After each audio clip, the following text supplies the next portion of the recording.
You're illegal and you don't even know it. Yes, students, that's the topic of today's Immigration Nation. And my special guest, Alicia Backman-Beharry, who is a proud member of Holthe Immigration Law, is joining me today to explain to all of you what you really should understand and probably just didn't know. That yes, there's a good chance at some point you were illegal.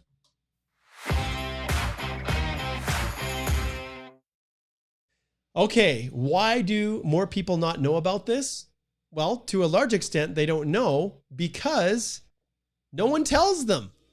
It's hidden on the, it's basically hidden in the policies and the program delivery instructions of immigration. Most of the schools, the colleges that you go through as an international student don't teach you about this. But today, fortunately, the source of all goodness, the Canadian Immigration Institute, and me bringing on people smarter than myself will reveal the answer to you today. So listen in and we'll have a Q&A after. All right. Alicia, welcome back. How are you doing? I'm well, thanks, Mark. Excellent. All right. So we've got an interesting topic today. So what made you decide that this was something that we should probably discuss? Well, the new TR to PR stream was the impetus for this because we have a whole bunch of people who are now very interested in becoming a new permanent resident. And Mm-hmm. if you're about to file an application with immigration, you need to be absolutely certain that you're not claiming unauthorized work and that you're being honest about periods of potential unauthorized work as a declaration in your application. Yeah. Well, those of you who think everything is great and who think that, they have fully complied forever, many of you who've transitioned from a student permit status to post-grad status have committed this blunder unknowingly.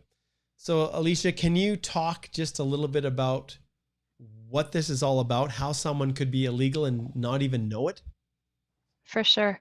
And I actually wrote a blog article for our website. So it's actually there in writing. And Yeah. if you go to Holthe Immigration Law and check out our blog, it's that one on the far left, can students be working after the end of studies in Canada? That's the one.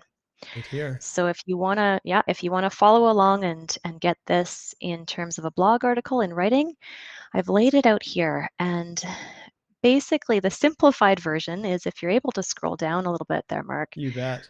breaking this up into a few key periods of time. Yeah. So a lot of people don't realize that as soon as you get notification that your course is complete, your program of studies is complete, then Yes. you have to stop working entirely. So generally the rule is if you're a full-time student at a designated learning institution and everything's fine, you've been approved, you've got a valid study permit, then you're able to work part-time. So this is the first box up there. You're able Mm-hmm. to work part-time during the session, your academic session, and you're able to work full-time during academic breaks. And if you're doing full-time studies at a DLI, part-time is defined as a maximum of 20 hours. So this is important that when students are keeping track of how many hours they've been working, you can't claim most of the time for most of the express entry or the PR programs Canadian work experience while you're a full-time student. So even though you need to record that time, just make sure that you're not exceeding those 20 hours because then you could be unknowingly working without authorization. Good point. Most people, most students hopefully know that. Where it gets a little bit more interesting, where there's some gray, is what happens when your classes and exams end. So normally your classes are going to end and then you're going to have your exams at the end of your studies. And there's going to be some period of time before you get written notice of completion of your program. And sometimes they're going to send an email. So the school is going to send an email. Sometimes they send a letter. Sometimes you'll get your transcripts. But basically, immigration's program directives are the earliest time that happens. So it doesn't matter if it's the written letter from your school or if it's an email from your school or if it's the transcripts, but the earliest day that you get written notification that you've completed your program, you've passed your classes and your exams, you have to stop working. You cannot work at all. So between that time period when your classes end and before you get written notification, you can work part-time. but immigration's program directives say only part-time. As soon as you get that notification letter, you cannot work at all. And Oh, normally, if you've graduated from a designated learning institute that's postgrad work permit eligible, you would be making, as soon as you can, an application for a postgrad work permit. But most of the time, you need to have your transcripts and probably a copy of your diploma or your degree or your certificate in order to prove that you've completed your studies. So there's also a lag period here. And students have to stop working until the day that they actually submit that online postgrad work permit extension application or application. It's their first application.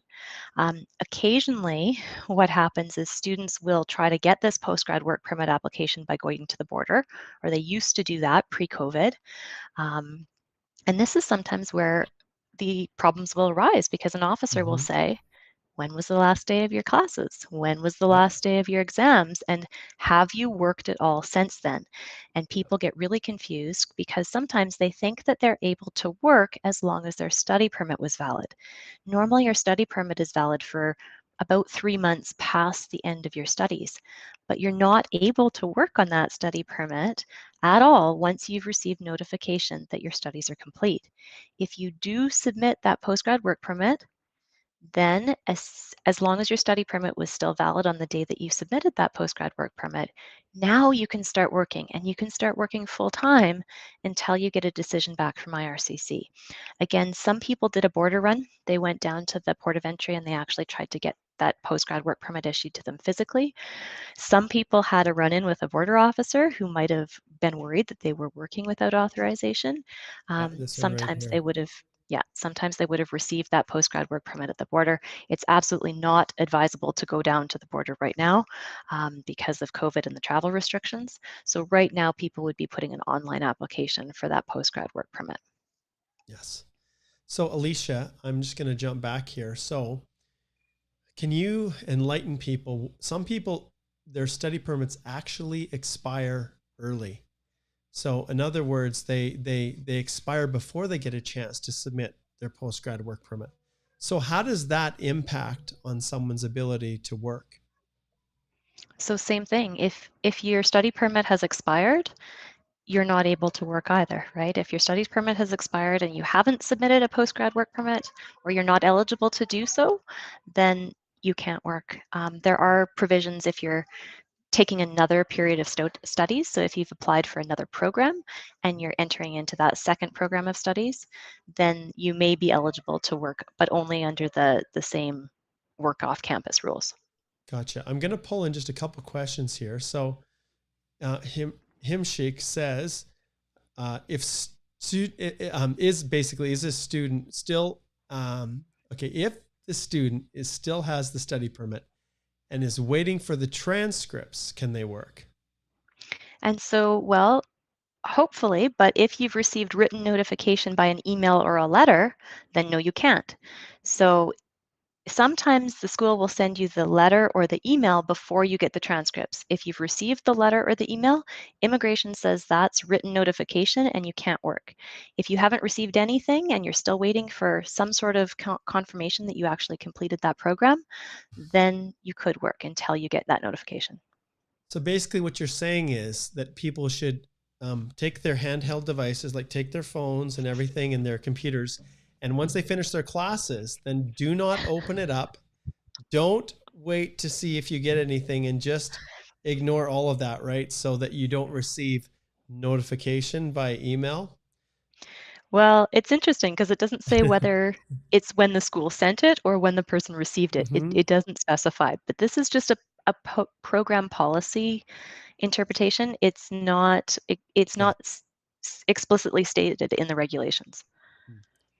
Got another question for you. So Alexa says, the minute I submit my postgrad work permit application, I can already work full time. So if you have a valid study permit and you've otherwise complied with all the program parameters, then yes. And so I put the actual link to what the other program requirements are in that blog article, which links directly to the IRCC website. But there are some other kind of make sure that you've checked all those boxes before you start working full time. It's just a little bit bigger. Okay. So this little table that we have here, we'll get it lined up a little bit better. It looks like because of my attempts at shrinking and enlarging, things got a little bit off kilter. But you can see here, once again, just to reiterate what Alicia has here, and you can maybe talk through this, just a quick little overview once again. This here, you can just talk through it, and we'll just give a high level. So when you're applying for a few things, right? When you're applying for your postgrad work permit, or when you're applying even for the new temporary 18-month open work permit, let's say your postgrad work permit is about to expire or has expired, and you've got to submit a new application for a work permit, and there's that question on there. It says, have you worked or studied without authorization? This is where you've got to be careful. So to double check, make sure that you note the dates that you were a full-time student. So check your study permit, see what the validity date was on the issuance and when the expiry was. That's one important thing. Then go back and dig through your notes, try to find out when your class is actually finished, when your last exam was complete, because that's an important date. You can continue to work assuming you've got a valid study permit and you were authorized to work off campus part-time for 20 hours during the session, full-time during academic breaks. If that's the case, then you can continue to work, but only part-time. Between the period of when your classes and exams are finished, all the way up until the day you get written notification that your program is complete. Only work part-time. Only part-time. Yeah.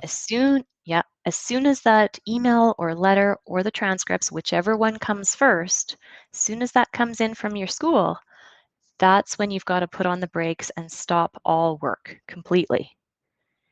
Hopefully, there's not a long period of time before when you've received your written notification and when you're eligible to apply for your postgrad work permit. Hopefully you can do that application online. Hopefully there wasn't a big delay. You've uploaded all your documents. You still have a valid study permit. And as long as you meet the other program requirements, once you've submitted that postgrad work permit program and you can prove that you've got a valid study permit, you're authorized to work full-time until you receive a decision back from IRCC. Excellent. Okay. So as we zip through here, let's just see if there's any other questions that we can pull up. And okay, George has always got good questions. Okay, so let's see what George says here.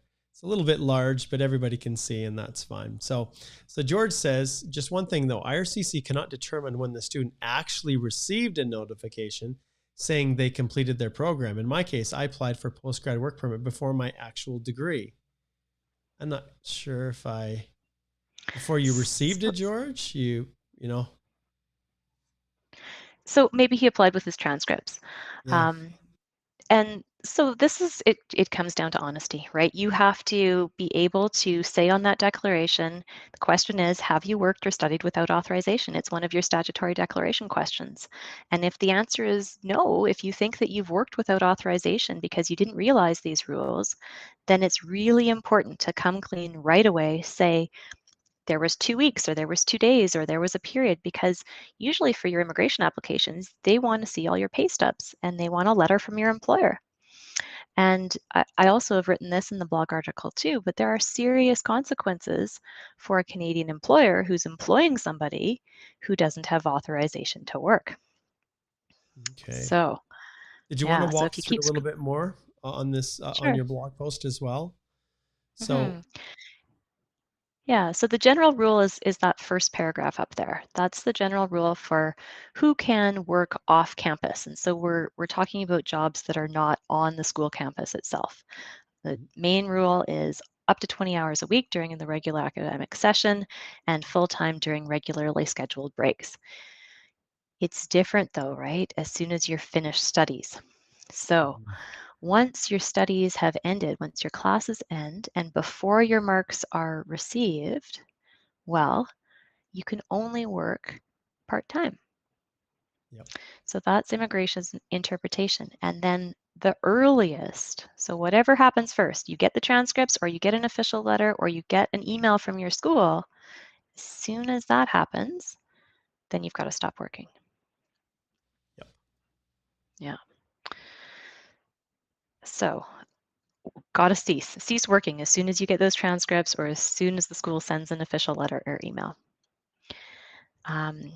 And then to George's question, right? Well, maybe immigration doesn't know when the school sent me the last notification.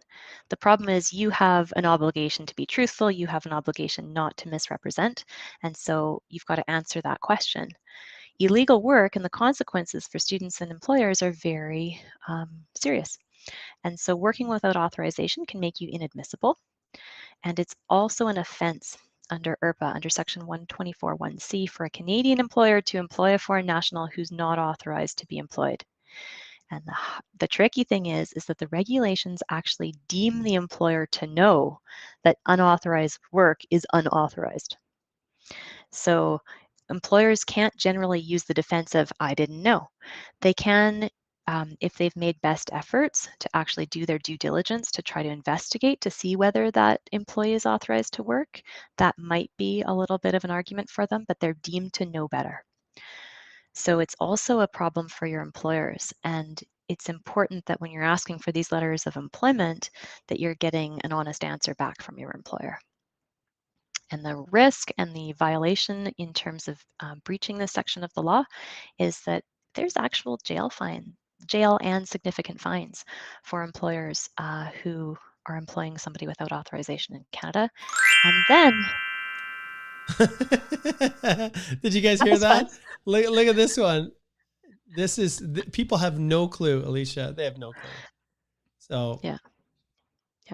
So yeah, employers can be liable for $50,000 or for jail, right, for up to 2 years if this is an indictable offense, or if the Crown proceeds summarily, then it's $10,000 or jail for up to 6 months. So this is a big deal.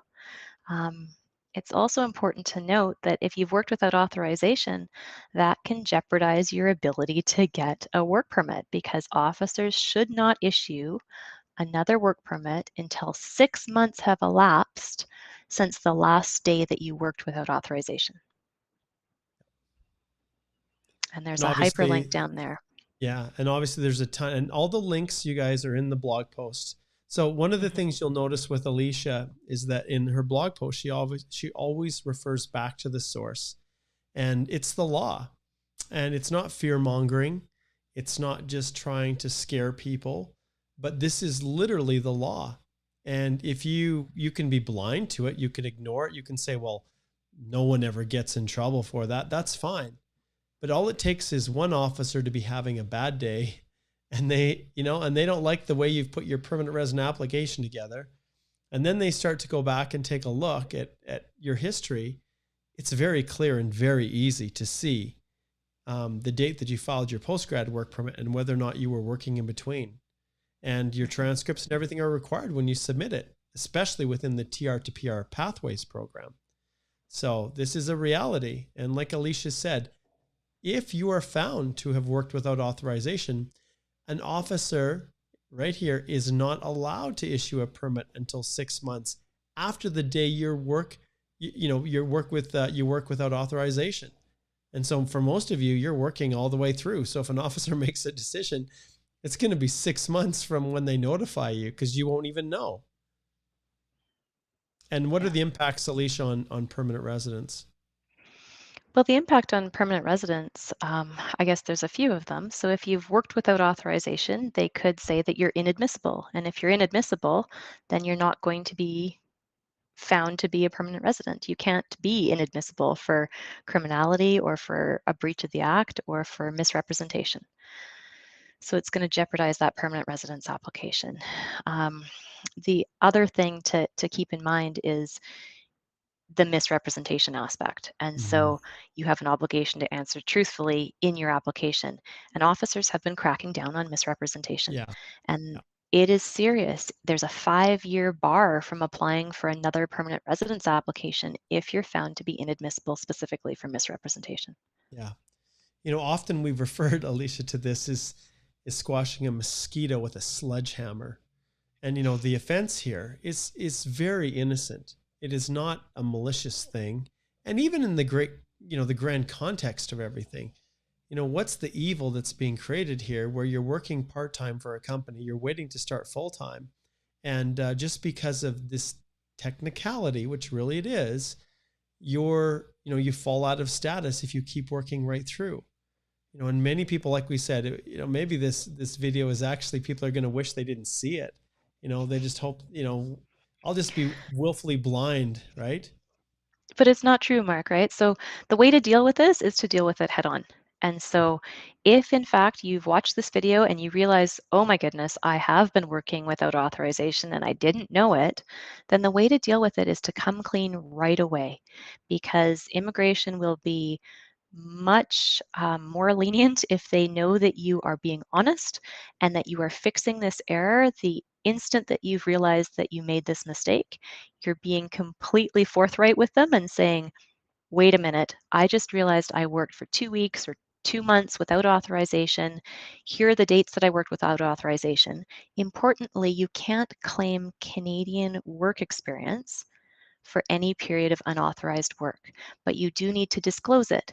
And so it should be in your employment letter. You can't sweep it under the carpet or hide it, but when you're claiming your Canadian work experience, when you're calculating those hours, don't include that period of unauthorized work. When they ask you, did you work or study without authorization? Yes, I did. And here are all the details, and here's exactly what happened. Here was the date that I finished my classes. Here was the date I got the letter. Here's how many hours I worked. Here's when I submitted my postgrad work permit, and then I was fine. I'm going to pull in a few more questions here. We've got George is there. We'll pull in Simranjot. I'm just going to adjust this a little bit, see if I can make it just a little bit smaller, because these are big questions here. Okay. So we have, so Simranjot says, if a student has applied for a study permit extension and while waiting for extension, his or her studies finishes and they apply for postgrad work permit, can they work? That's a tricky one. So we're kind of in implied status, Alicia, on the study permit, and then they submit a postgrad work permit during that period. And they obviously applied for their study permit extension before their current one expired. And sometimes we see that, don't we? The study permits, for whatever reason, are valid until the very, very end of April. And, or even before, sometimes it gets screwed up because a passport's expiring or something like that. And then they have to file a study permit extension. So how does work play into that? Yeah, so there is some more information in that first link in the blog post, and this is going to the IRCC operation bulletin on study permits and Where are we off-campus going work. here, Alicia? You can walk me through It, it, up, down. it should be the first hyperlink. It should be number 1.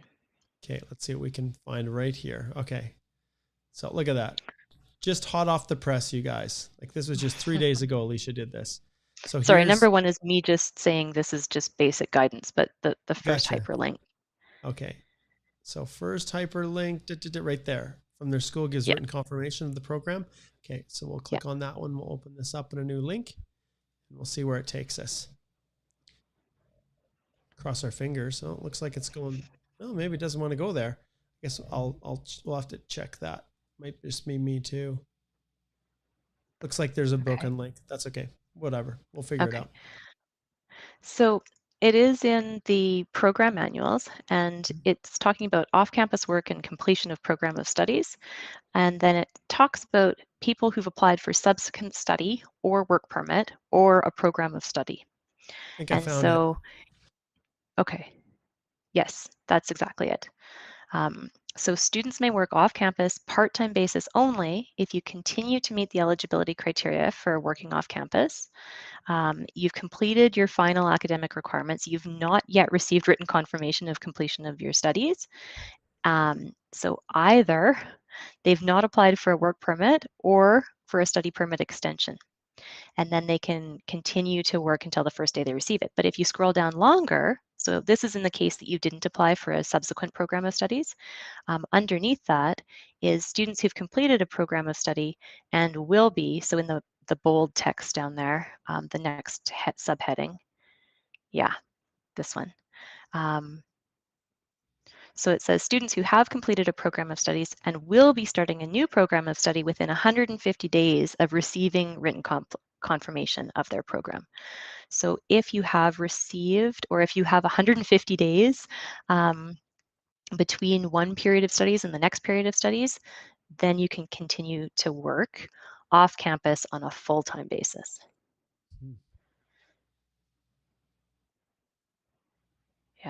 And there we go right here. Mhm. Huh. But it has to be starting that new program within 150 days of that last program. Gotcha.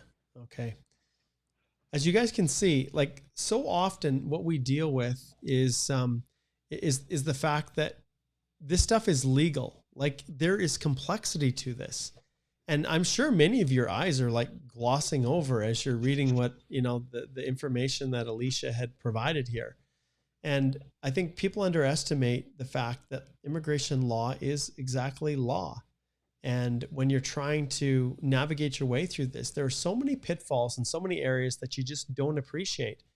And if you look on any of the lawyers' blog posts or anything that they're producing, this is a hot button issue right now as more and more people are starting to realize it. And that's part of the reason why we decided to address it here today. All right, let's see if we've got a few more questions here.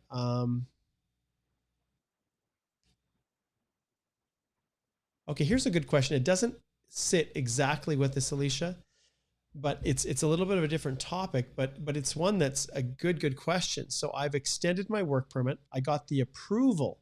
So in their portal, they received the approval, but it will take about 20 days to receive the permit letter. Well, the actual work permit, I think is what he's referring to.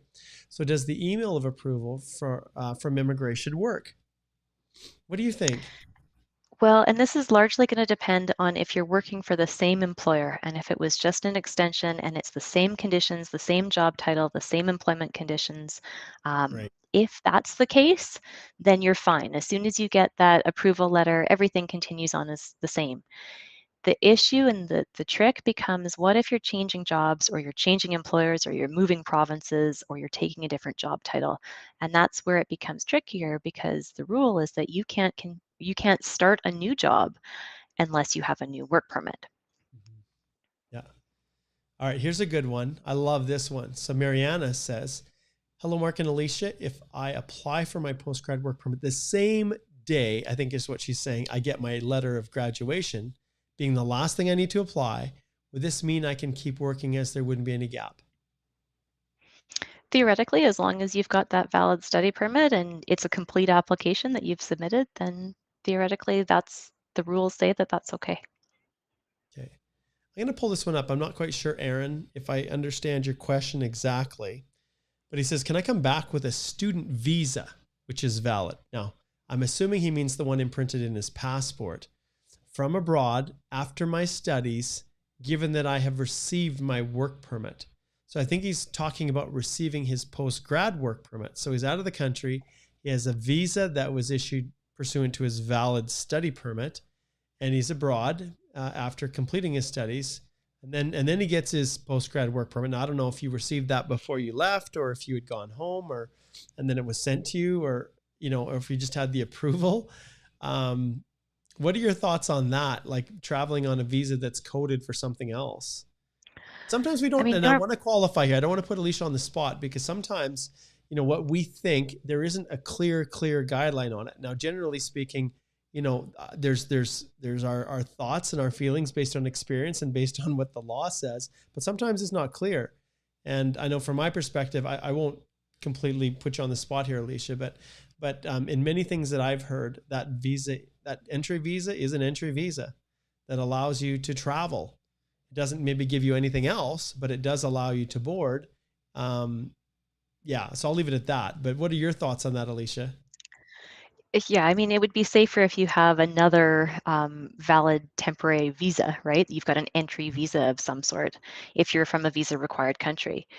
The other issue you might run into right now are the travel restrictions. And Yeah. so if it's questionable, if an officer can't for sure tell that you're authorized to enter, and you're only having a open work permit rather than an employer-specific work permit, I have heard stories of pushback from the border saying, if you can't prove that you have an actual employer who has a job offer for you, we're not Yep. going to let you in on an open work permit. Yep.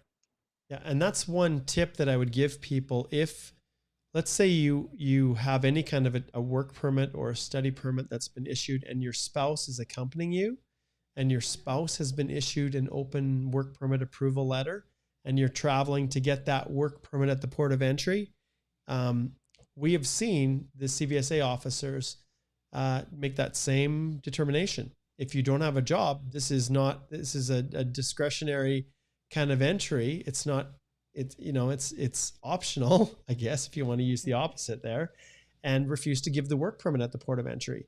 But if you have a job offer, and it doesn't need to be anything other than a letter in this case, because the work permit's already there, then sometimes that can help to encourage an officer at the border to actually issue the permit itself. So just a little thought. Abdul, he is, my goodness, Abdul, what is it there? It's 3:50 here. So it's got to be like 4 o'clock or something, or 2 a.m. in the morning for you, my friend. And he says, this is Abdul, he says, they should give a relief period from the notice till the application submission of postgrad work permit. What do you think, Alicia? Do you think this rule makes sense, and that they should, or should they just not worry about this and recognize that as long as your study permit is still valid, you can still work at least part-time until you submit your postgrad? Like, why would they stop it? Like, it's a stupid rule. Let's face it. It's dumb. I'm going to give, oops, that's kind of loud. I'm going to give Abdul a little round of applause for pointing something out very well. Well, and hopefully this is the way that officers are looking at it, right? The law says one thing. Regulation 186 sub V and sub W combined say that, you can continue to work part-time. But the interpretation from immigration is you can only continue to work part-time until you get written notification. And a lot of students don't know that. Nope. And they continue to work until the end of their study permit. So I think officers recognize that there is some confusion.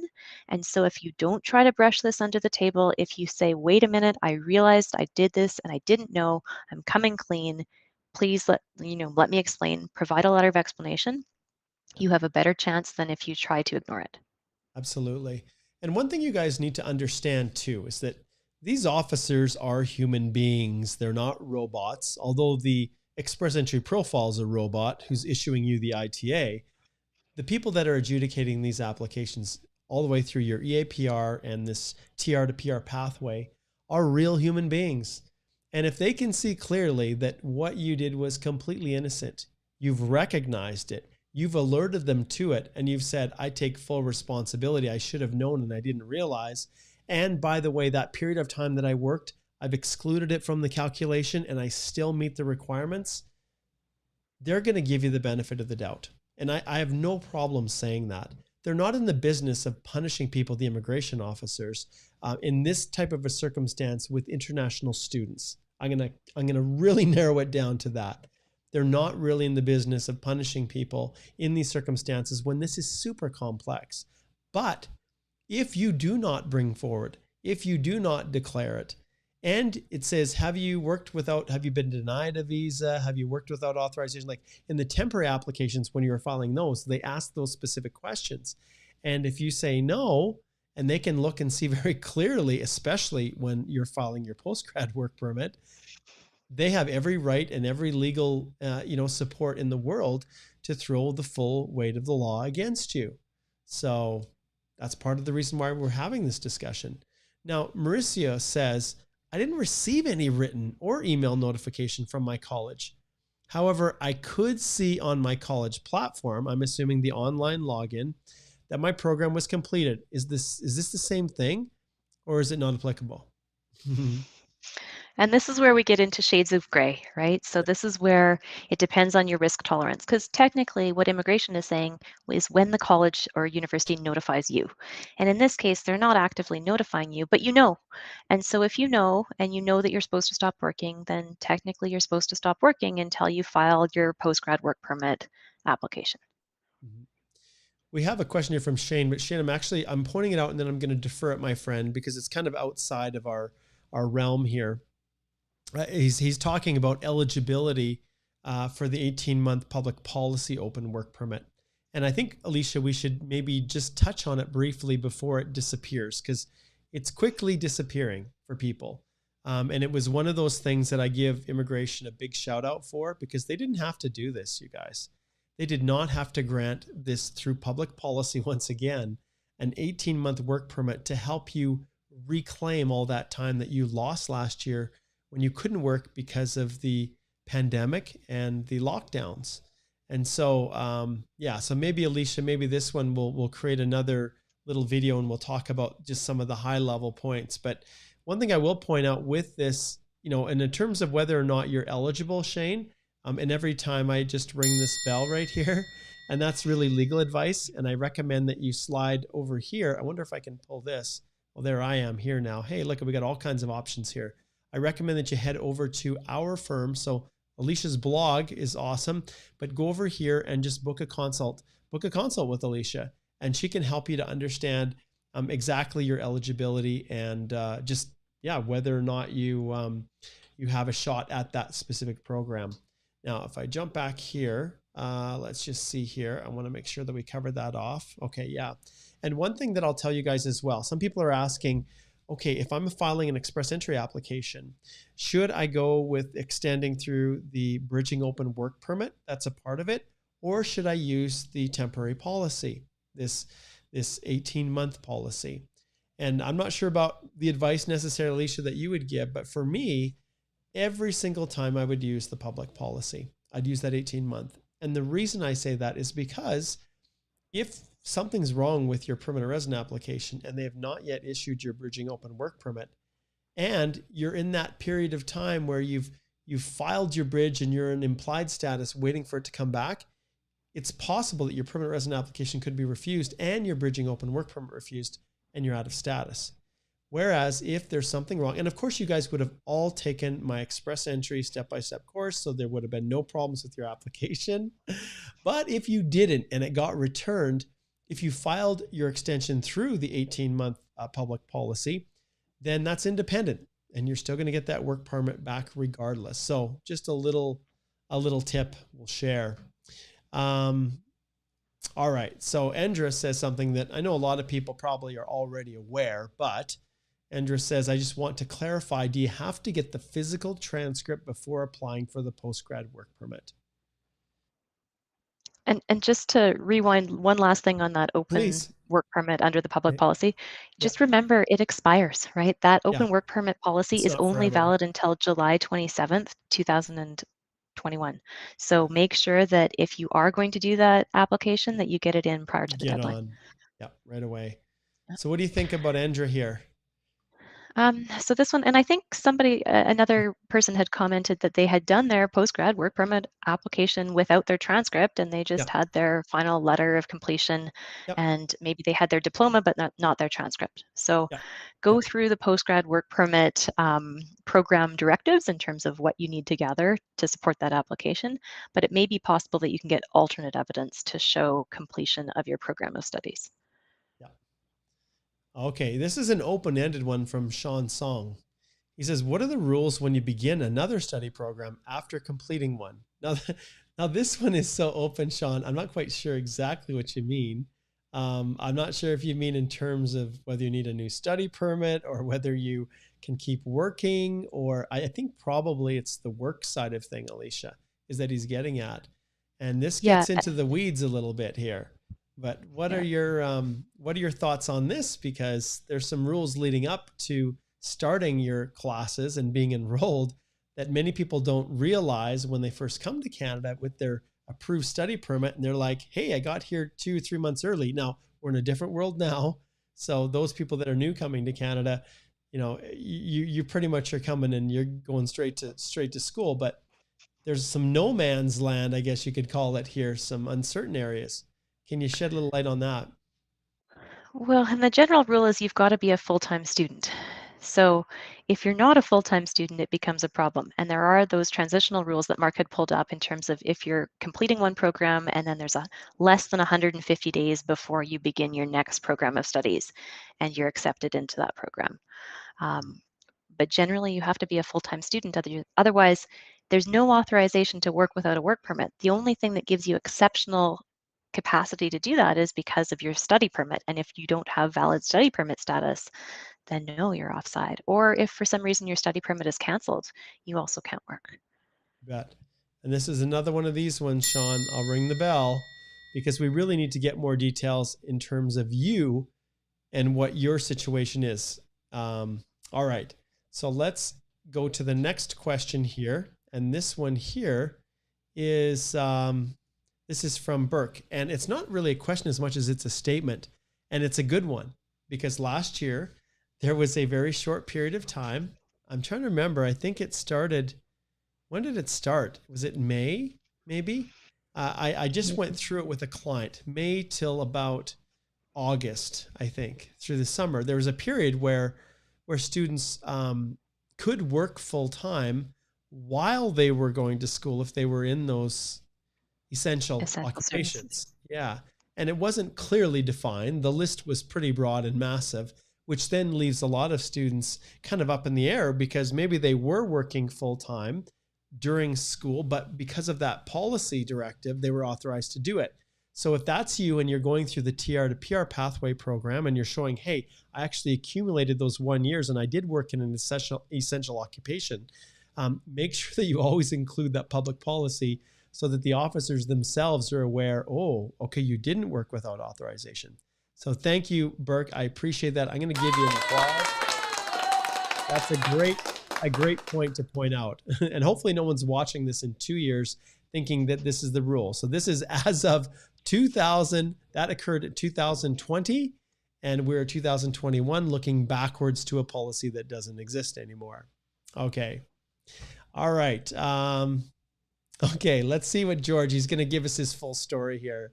He says, in my case, I went and asked for the completion letter on January the 9th and submitted my postgrad work permit on January the 10th. Phew, thank God I had not waited a few days in between. That's what you're saying, right? That's what we're saying, George. And George is one of the subscribers. He's one of my students in the express entry class. He's just waiting for an approval, aren't you, George? Okay. We got a bunch, obviously, Alicia, I'm skipping through, and you guys, I want to apologize because yes, I am skipping through all of those questions that relate to the new TR to PR pathway.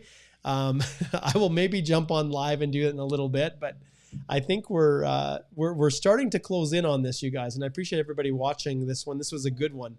Make sure that you go over and really read Alicia's blog post. I'm gonna flip back here so Alicia can we can highlight it. So when you go to our main site right here, and I can't remember if Igor put the link in the description, but we'll make sure it's there eventually. But in here, all you have to do, if I can find it here, there's a little link here, drop down, and it will take us to our blog. And then once you're here, you will see all of the wonderful little articles that have been written in the past. And this one here, can students be working after the end of studies in Canada? You click on this one, you'll get all the details, and there are links. So there's hyperlinks here that are supposed to jump to the bottom of the page, but we had a little bit of an issue, but that's okay. They're all down here. So if you scroll down to the bottom, you can see the actual source. That's a big article here. You can see the source of these right here. Here's the links where you can read it for yourself.